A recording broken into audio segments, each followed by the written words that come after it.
Today, we will walk through 12 haunted sites in Louisiana where the past refuses to leave.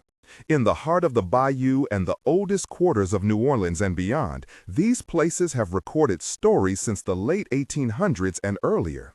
The air is thick with moss and old oil and sometimes a faint scent of tobacco and iron, as if the land remembers. "A voice in the dark whispers you should not stay," said one witness last October. We will bring history, eyewitness testimony, archival notes, and sensory detail to each stop. Stay with us until the end, because some of these legends change how communities remember their dead. Now let us begin with number 1. The first site is an antebellum plantation on the riverbank that locals still call the house that never closed. The live oaks crowd the driveway and their hanging Spanish moss scratches the sky. You hear creaks like old floorboards complaining and the distant hum of insects. The gardener Miguel Alvarez remembers the cold that sits in the parlor even in July. Visitor Claire Nguyen says, "I felt a hand on my shoulder though no one stood behind me." Guide Samuel Price tells the story out loud during his tour, and he lowers his voice and leans close to the gate. The dialogue in that parlor plays out like this. Miguel says, "I smelled stew and candle wax, and then nothing." Samuel answers, "That is when the air shifted, as if someone opened a door." Claire asks, "Did you see anyone?" Samuel replies, "Only the shadow at the far window." Miguel says, "The piano played when the house was locked." Guide responds, "Who plays in an empty room?" Visitor says, "I heard footsteps across the floor above my head."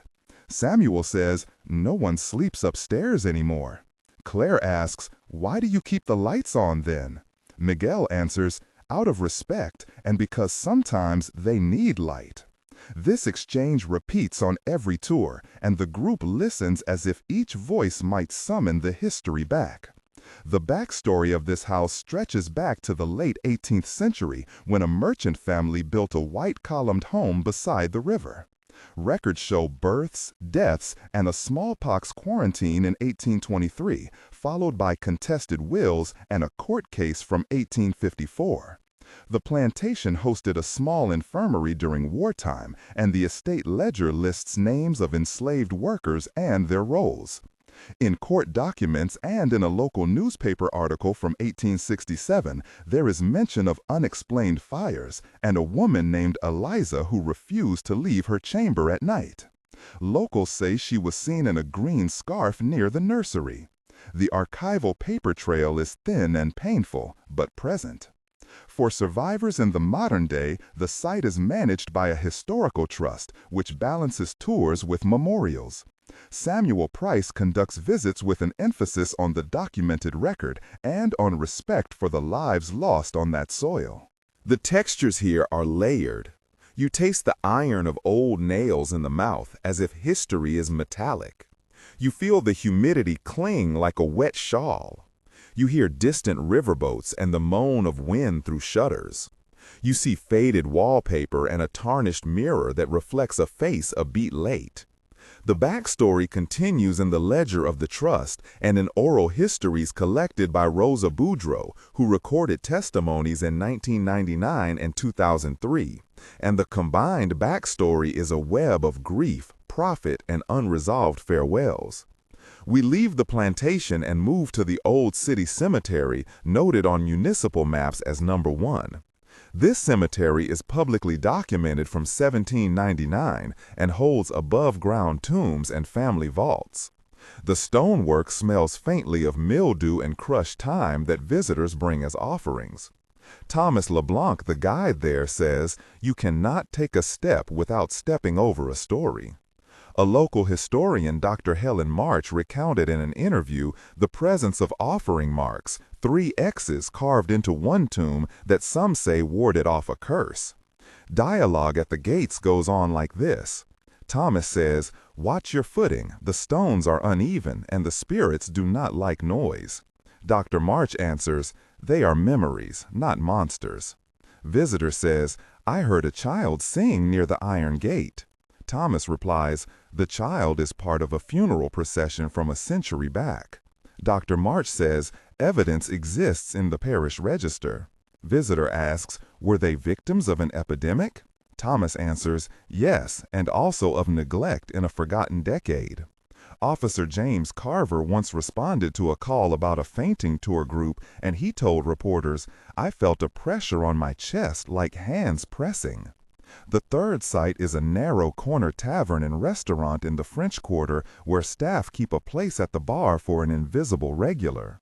The smell of rum, spices, and lemon oil is constant. A bartender named Mary Dupree describes glasses that rattle without touch.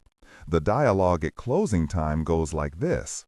Mary says, "He sits right there near the window." Cook replies, "He likes the pork and the bread." Mary asks, "Do you leave a set plate?" Cook answers, "We leave bread and a cup." Waiter says, "Patrons sometimes hear laughter at midnight." Mary replies, "It is not cruel laughter, it is company." Customer asks, "Is it dangerous?" Mary answers, "No, but it changes the way you think of empty seats." After the third site, we pause and turn to you. If any of these stories have given you a chill, you are not alone. Many visitors leave a comment in a notebook we keep at the Trust or on social posts. Tell us in the comments which kind of report most unsettles you. Choose A for footsteps that appear with no source. Choose B for voices heard inside locked rooms. Choose C for objects that move on their own. Start. Your reply with A, B, or C, and add a short sentence about where you were and how it felt.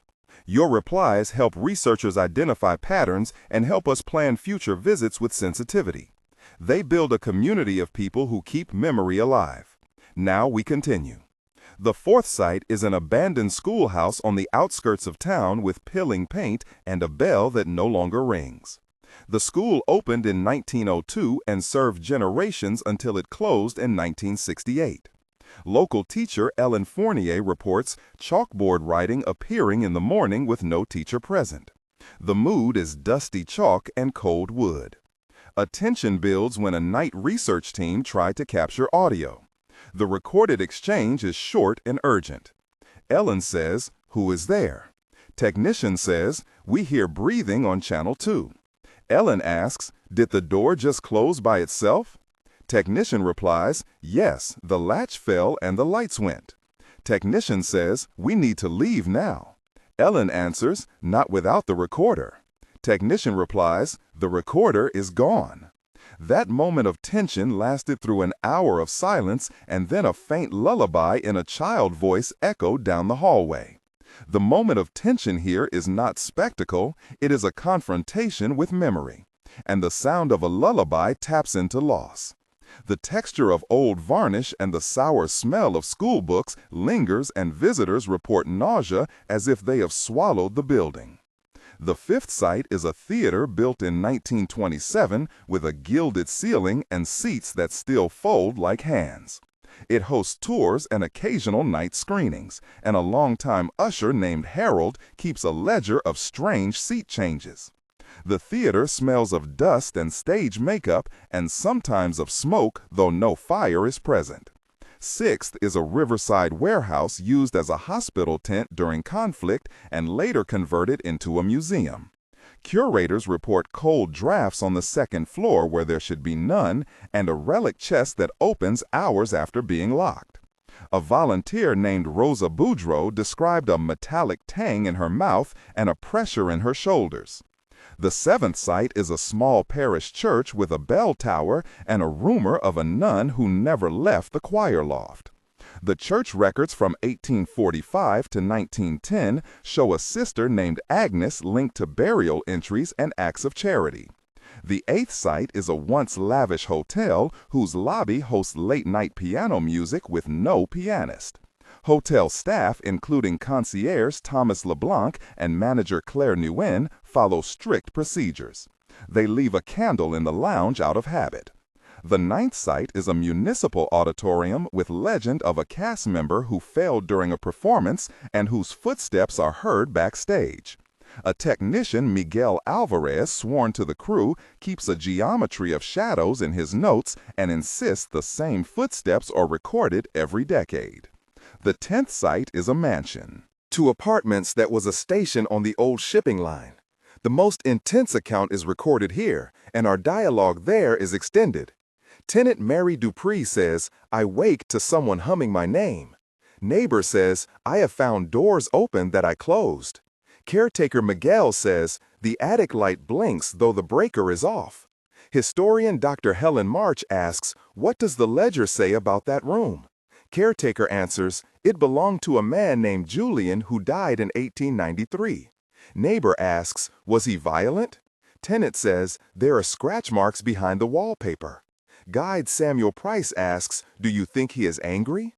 Tenant says, "I think he is remembering." Neighbor says, "I saw a face in the window." Caretaker says, "We do not touch the wallpaper." This exchange escalates into a communal decision about safety and respect and ends with residents performing a small vigil and placing flowers. The 11th site is a small cemetery on a plantation outcrop with relics and an unmarked wall, and the 12th is a lighthouse-like tower used now as an artist's studio. Each of these last stops carries a different register of haunting. Some are sorrowful, some are mischievous, and some are openly mournful.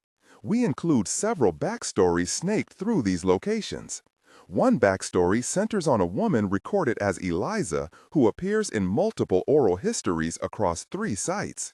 In 2 paragraphs of legal record and family letters, she is described as a housekeeper who lost children to fever and fought to keep a small graveyard from being built over.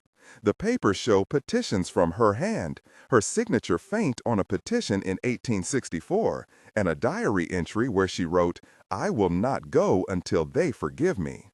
The second backstory follows Julian, the river captain. City shipping logs list his name and a cargo manifest.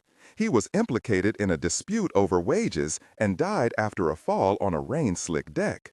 Family correspondence describes a man who loved music and who often played for crew members until the last storm.